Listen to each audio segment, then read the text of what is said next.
Okay, so let's just start from the beginning. So after my career in the beauty industry, I completely failed pretty much. I was 35 and I lost everything. So at that point, I had to restart my life. And during that time, like everybody that lose everything, what do? You go on Google and you search, how can I better my life, right? So that's search for that, and self-help things to pop up. Here's are the 5 things that really helped me become more enlightened. So let's go through the list. We'll start with number 5.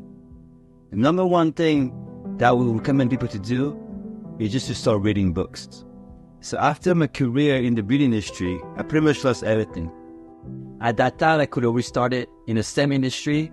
I just restart something completely different. I wanted to do something more different and challenge myself a little bit more. And through that path, I started to read more books and really understand what my purpose was. Growing up, I hated reading books because I never liked what the subject was about. But at this point of my life, after losing everything, I knew I had only one more chance to restart everything.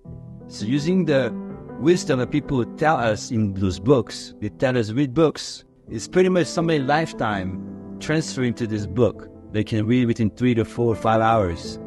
So knowing people's wisdom from their life experiences, meaning all those people that wrote books are pretty much human beings, just like you and me, that understood the game of life and decided to give it back to people to let us understand what struggle and challenges they went into to finally find their own enlightenment. So from knowing that, I started to read more books.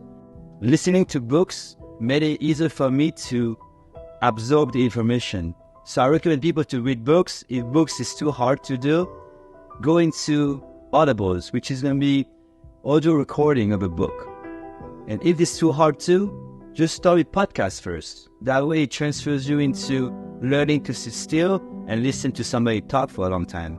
So podcast was also a really good tool to really engage my mind to more people talking, topics and information that interested me.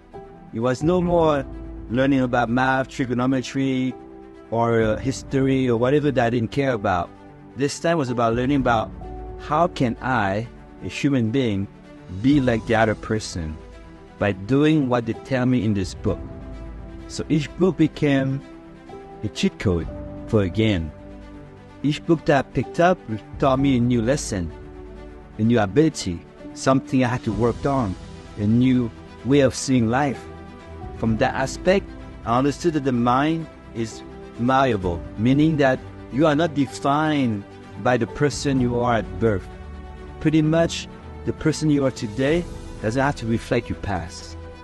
From that concept, it switched everything into my mind. The growth mindset to happen in my mind, knowing that if I can learn new things, change my habits, I can change my life and the person I will become. And from that point on, I discovered Dr. Joe Dispenza's book. We talked about this concept about manifesting your life, your future, all your desires. People who have never meditated before somehow have the best results. And this leads us to number 4, meditation. I recommend everybody to meditate. Meditation was the hardest and most beneficial thing that I had to learn. Why is meditation so important? If you read every book from successful people, each of them had a meditation practice of something that kept the mind less agitated. Growing up, I was always ADD. I only had that in France, but I knew my mind. My mind was always everywhere. I would do something here and then switch to something else, and I could never stay focused long enough. And I knew that if I was to master meditation, my life would be so much better. So this is why meditation came into my life 5 years ago.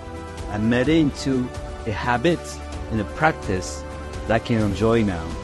But believe me, it was hard. In the beginning, I locked myself inside the closet, pitch black, wearing an eye mask, headsets, and just sat there with a guided meditation on and tried every day. In my mind, they want to stay still, but I knew that with repetition, somehow I will get it. And now it's been 5 years. Now I meditate twice a day, morning and night.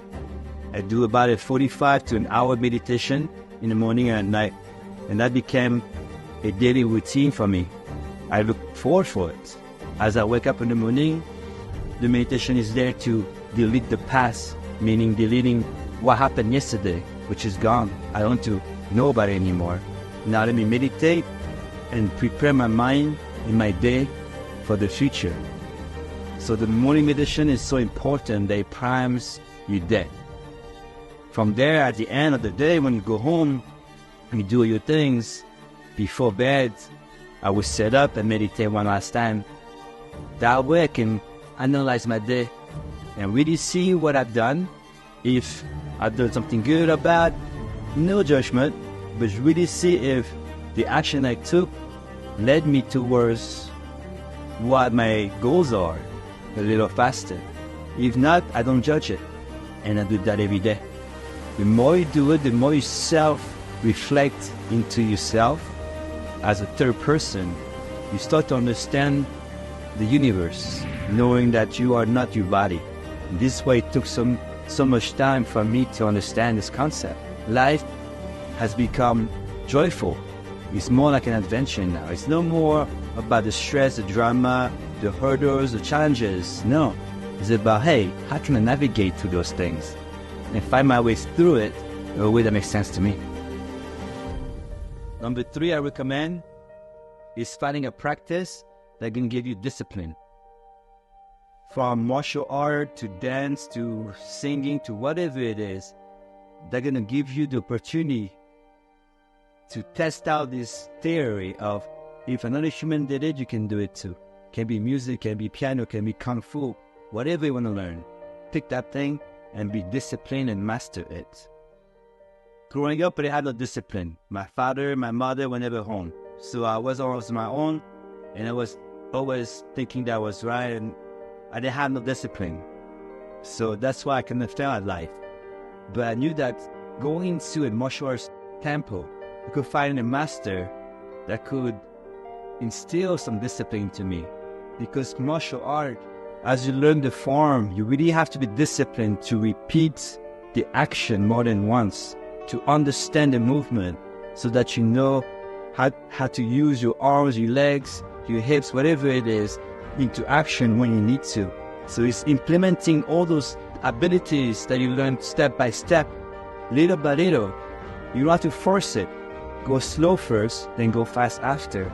But learning the base, the basic, the fundamental helped me to be more disciplined. So martial art, I picked up Wing Chun because growing up I was obsessed with Bruce Lee. Like any Asian kid back in the 80s, Bruce Lee was the #1 hero, and he was mine too. So I picked him up as an idol. So I knew that he was able to accomplish whatever he did. So let me do it too. So I started to take martial art and really learn this mindset. And now after 5 years, I know that everybody can learn this too. So with the discipline that you get from martial art, we apply that into your everyday routine. Meaning that if you pick up meditation too, the discipline from the martial art will rub off into the meditation as well. So get you to do it more often. And as human beings, we just have to repeat. In the beginning it's hard, but the more you do it, the easier it will become. Just like anything you've done in life. The first day you brush your teeth, it was hard. But now look at you. You can do your eyes closed without thinking. So this is what discipline comes along. Number 2, seminars and retreat. This one really got me to experience a new way of living, a new paradigm with different thinkers.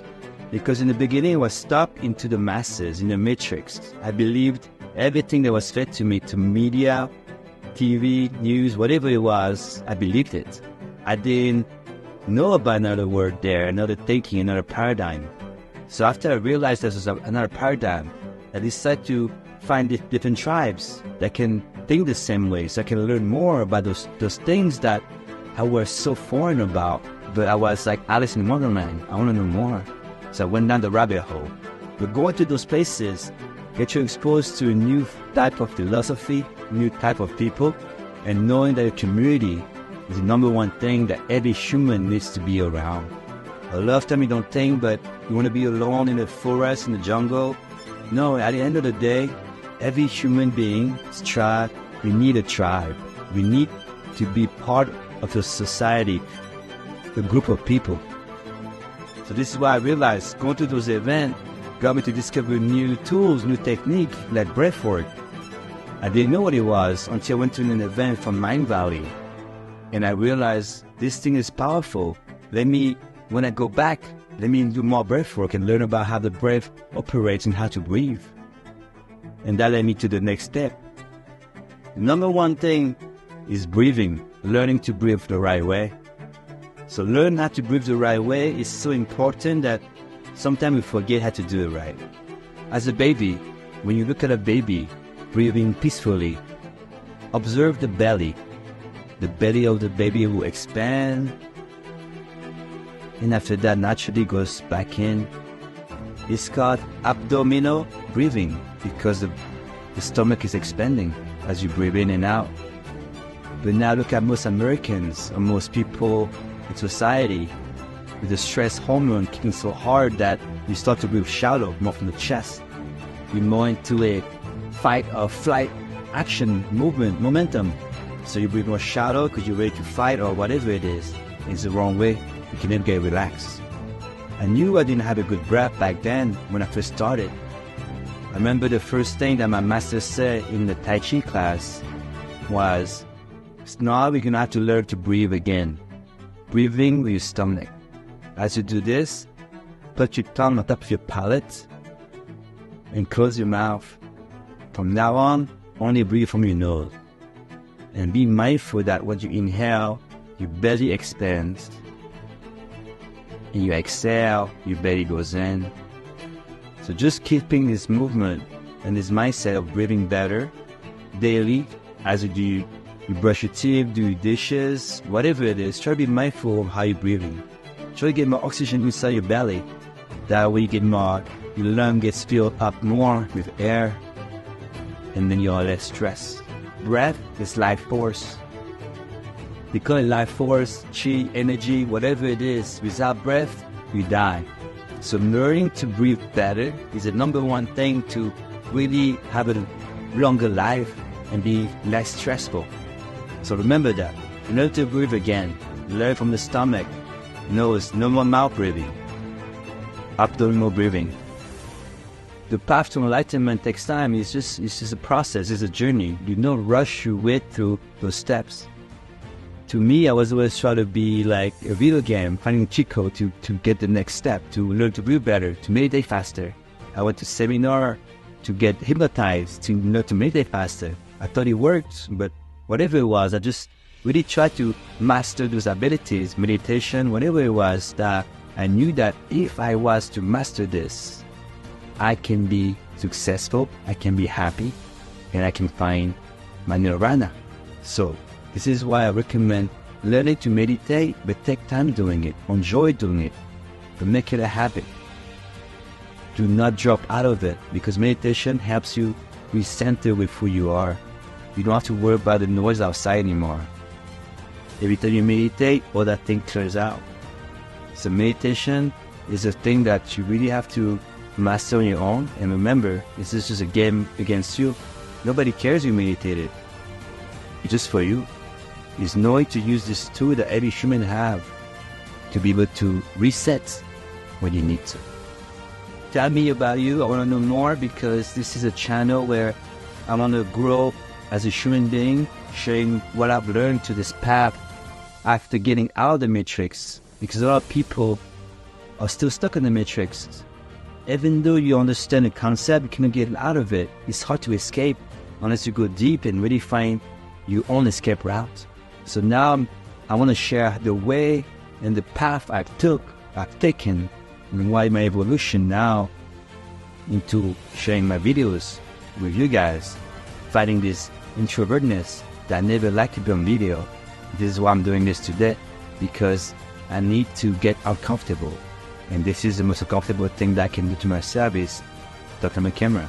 So the more I do it, the more discipline I put in, the better I'll be. So this is like for me to challenge myself making those videos. I hope you enjoyed this video, and just comment below whatever you think and suggestion on what you want to learn from me, and we'll go from there. Thank you so much. Namaste.